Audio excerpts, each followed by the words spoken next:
I just want to say congratulations. I watched this film last night, so everything is kind of fresh in my head. What a great character study. What a great road trip film this is. So I really want to start with you, Mark, first and say, where did you get the idea from this? Is this a slice of your life? A little bit, I drew from personal experiences for sure. But it really started, 15 years ago, I really wanted to make a movie that just captured the California coast, specifically Highway 1. I wanted to make a road trip movie that really looked at the PCH as its own sort of character in a movie. And it's crazy to think about like what's happening right now. And it almost feels like like a eulogy to what's going on. It's really tragic, and hopefully we can recover from all this. But yeah, I mean, I was pretty inspired by California and the coast, and from there, I just tried to sort of pull from what I understood and knew. And I grew up on the East Coast and had a pretty specific path that I thought I'd be going down, and I decided to veer left and go pick a career in the arts. And I watched a lot of my close friends go more of the conventional path, corporate careers, get married, buy their homes, have children, while I kind of went a different path and tried to pursue film. And, in my early 30s, I started questioning what I was doing, where I was going, where I had landed. And oftentimes it was just finding myself in these deep conversations with my close friends from home, and, venting about my frustrations. But pretty soon after, I was starting to learn that they had their own problems too. And they felt a lot bigger than mine. And the irony was that the grass wasn't necessarily greener. And that's when I felt like, okay, I think I have something beyond just some fun escape film in a Bronco up the California coast. I felt like there's, some themes here I can tap into. And that's it. I took a road trip on my own for 2 weeks and found all these locations and started writing and coming up with ideas for these characters. So, Tommy, there is this, kind of wanderlust that I think a lot of guys have. They just want to get in a car with a best buddy and go. Did that speak to you? I mean, how did you get the script, and what was the audition process like? All great questions. The script, and I don't know if this was Mark's doing. The script originally came my way to see if I was interested in playing the Luke character, the Francois Arnault character, which I really enjoyed the script. I did not feel like I could access that guy, and I'm glad it worked out the way it did, because Francois completely embodies that character, and things worked out the way they did. And then someone said, all right, well, they still haven't cast it. I might be getting this totally wrong, Mark, but they still haven't cast Wes. Do you want to come back in and meet with Mark? And I said, yeah, that I feel like I have a way in to this guy. He had a certain sense of humor that spoke to me, and I'm frequently drawn to characters who are using humor to cover something. I mean, obviously this guy's got some demons that, rear their heads by the end of the film. But went in and saw Mark, and he said something that got us into a conversation. Come to find out, Mark went to boarding school with a friend of mine from growing up, and then was college roommates with a friend of mine from high school. So talk about small world stuff. So I was lucky in that regard. We hit it off instantly, and we've if you can't tell, we've become great friends in this experience. But then I read for it, which was kind of awkward because we were sharing stories, and I was like, "Do you want me to actually read this material?" He said, "Yeah, if you want." So I auditioned, and it went well enough, and we were off and running. Just the fact that he was coming into the room, I had seen his work previously on Casual and Mini Project, and I was just like, I kind of felt like I was fortunate that he was even in the room. So I felt like he was already cast. in a way, but it did start rather strangely. I mean, it's a crazy, beautiful connection, but you know, he came in there to read, you know, so he didn't really get that opportunity to do that right away. We got into this small talk, and I love it when kismet happens. Distracted him in the moment, but he did great. He did.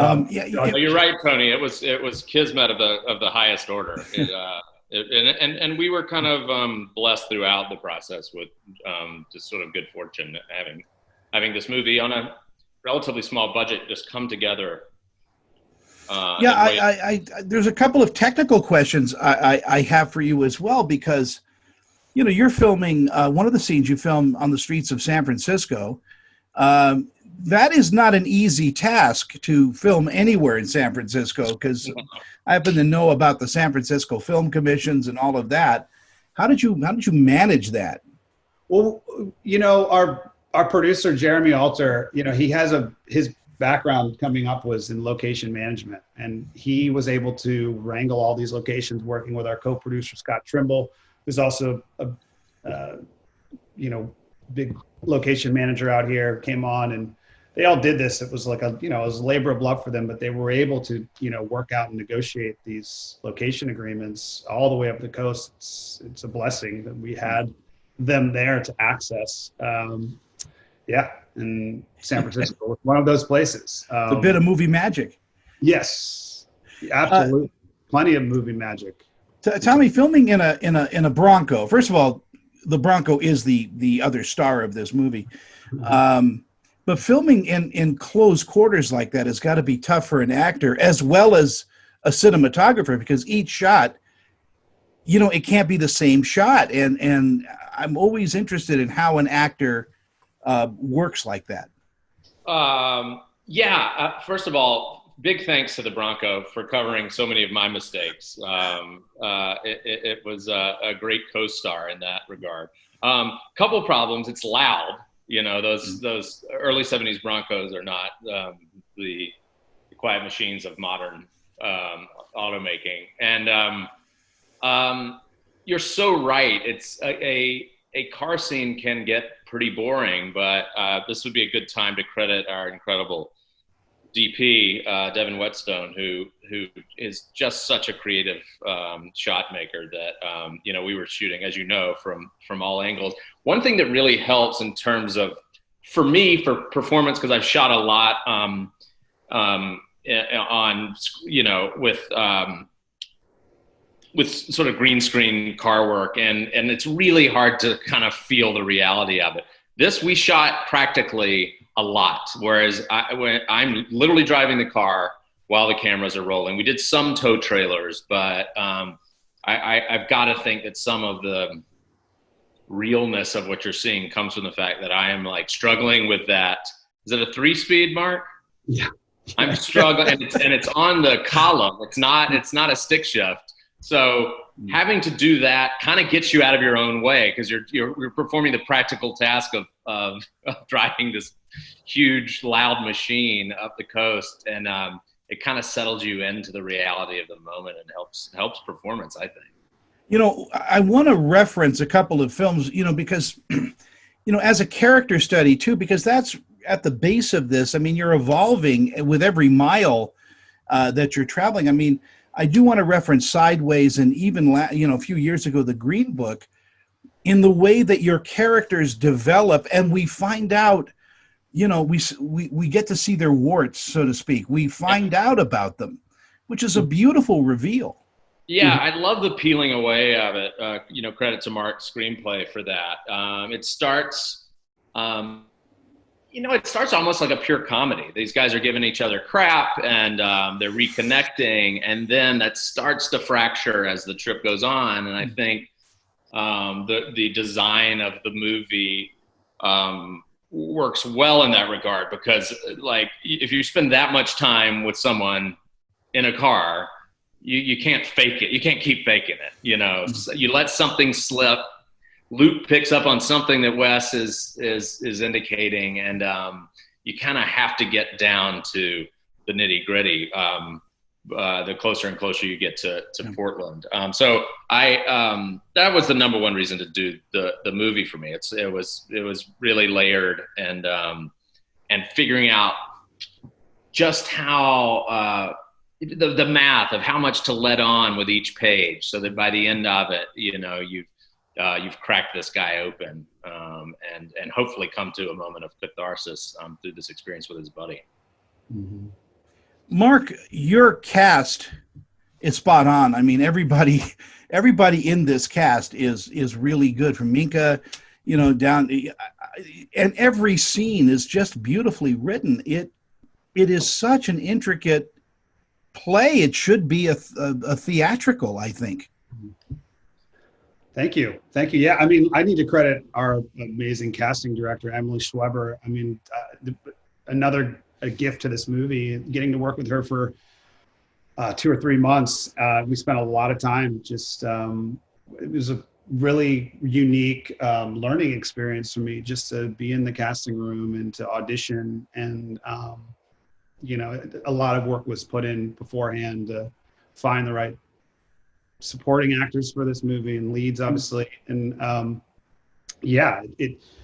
it helped to have that preparation, so that when we want to shoot this movie with all these crazy logistical variables, you knew that you had people that were in their lane, and if they veered ever so slightly, that it wasn't that big of a stretch from someone in my seat to get them where they needed to be. So. And forgive me for asking questions like this, but I mean, as a critic, I need to know, in writing this, the two girls that you guys meet, that you take to Big Sur, and then you also meet two older women. It seems like they are at each end of kind of the spectrum in life. Was that on purpose? Yeah. There was like a personal experience that I went through about 10 years ago. I went on a trip to Mexico with like a bunch of couples that were about 10 years older than me. And I spent a lot of time having sort of deep conversations with the wives. It was kind of at that moment that I felt like I wanted to explore sort of windows into their past and windows into their future through these women. And I wanted to put the guys right in the middle of these two demographics. And, for the character of Wes, the idea was, through the younger women in Isla Vista that they take to Big Sur, it was kind of like an opportunity for him to explore sort of a piece of his life that he never really got to explore, which was sort of the ultimate form of freedom. And when he meets the women in Carmel, particularly Rebecca's character played by Joelle Carter, it was sort of an inside look into the consequences of those freedoms. And, if this could be what would happen to my family if I were to go in a certain direction, and remove myself, because for me, like, I tried to just focus in on two ideas when making this movie, which is just this idea of like your responsibility to others against your own personal freedom. And I think that these women are kind of windows into that for these characters. And then you capped it off beautifully with the woman in the auto repair shop. I mean, that was the kind of the result of all of that pain and suffering and, marriage. Yeah, it's not unlike Scrooge being visited by the three ghosts. Yeah. Right. Right. Yeah. I mean, I love the.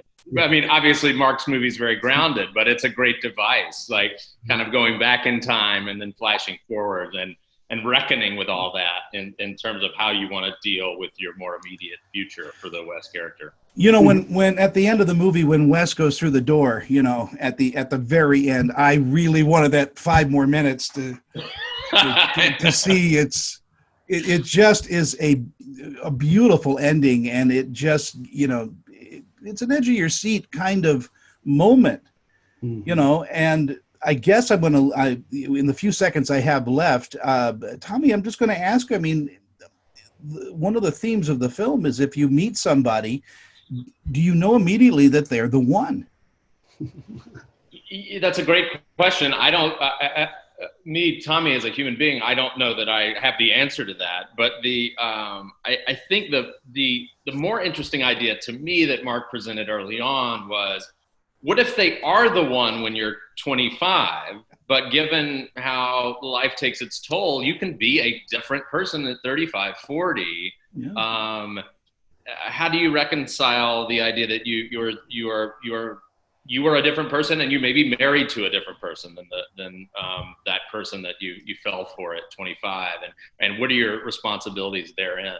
I love that last moment. We shot it in a bunch of different ways. One being sort of a more hopeful, like this is going to be some rough conversations. Like you speak of those next 5 minutes. My guess is they're pretty rough, but they may be working towards a reconciliation and a better future. And then we messed around with playing it kind of down, playing it like I was kind of a martyr for the Luke character, giving him the tools he needed to maybe get ambitious again or seek love or whatever he wanted to do. But my immediate future was going to be a little bleak. And so we played with, where did we end up, Mark? Somewhere in the middle, probably. Yeah, somewhere in the middle. I'd lean more towards that. Yeah. As friends, you sacrificed for each other, and you did the ultimate sacrifice, basically. Yeah, and he ended up with the Bronco. So yeah, that's right. I gave him my car. That's right. One thing that Francois said at one of our festivals was, which I thought was really interesting, was, at the beginning, Wes is looking more outward as Luke is looking inward, and by the end it sort of flips, and Wes is going to go look inward and deal with his responsibilities from home as Luke is finally awakened and looking outward. And I thought that was a really interesting sort of.